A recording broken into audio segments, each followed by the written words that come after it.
ഞാൻ എന്റെ ജാതകം ഒന്ന് നോക്കിച്ചാലോ എന്ന് ആലോചിക്കായിരുന്നു. എന്തിന്? ഈ മാനഹാനിയും ദ്രവ്യനഷ്ടം എത്ര കാലം കൂടി ഉണ്ടെന്ന് അറിയാനാ. താനൊരു കാര്യം ചെയ്യും, ഒന്ന് കന്റോൺമെന്റ് വരെ പോയി കുറെ പണം എന്റെ ഉടുപ്പൊക്കെ എടുത്തോണ്ട് വാ. എടുത്തോണ്ട് വരുന്നതിനാ നമുക്ക് രണ്ടുപേർ കൂടി അങ്ങോട്ട് പോയാൽ പോരെ? എങ്ങനെ പോകും? ടിക്കറ്റിന്റെ കാശുണ്ട്. കള്ളവണ്ടി കയറാ. കൊള്ളാം, നല്ല ഐഡിയ. താൻ ജാതകം നോക്കേണ്ട കാര്യമില്ല, തന്റെ ജാതകം ഞാൻ പറഞ്ഞുതരാം. മാനഹാനിയും ദ്രവ്യനഷ്ടവും മാത്രമല്ല, ജയിൽവാസവും തനിക്ക് ഫലം. അതുകൊണ്ടാണ് ഇപ്പൊ ഇങ്ങനെയുള്ള കുരുട്ട് ബുദ്ധിയൊക്കെ തനിക്ക് തോന്നുന്നത്. ഞാനൊരു വഴി പറഞ്ഞു എന്ന് മാത്രം, വേണ്ടേ വേണ്ട. എടോ, ഒരു വഴി പറഞ്ഞു തരാൻ പറഞ്ഞ പെരുവഴിയാണോ പറഞ്ഞു തരുന്നത്? രണ്ടും കൂടെ ഇവിടുന്ന് കെട്ടിയെടുത്താൽ പിന്നെ പാൽക്കാരനും അലക്കാരനും ആര് പൈസ കൊടുക്കും?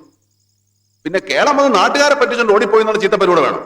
ബാക്കി എല്ലാം ആയി. അങ്ങനെയാണ് ടിക്കറ്റിന്റെ കാശ്. ഇവിടെ ചക്രവലം തന്നോടല്ലേ പറഞ്ഞത്? നമുക്ക് അപ്പുറത്ത് ആച്ചമ്മയോട് കുറച്ച് കാശ് കടമാങ്ങിയാലോ?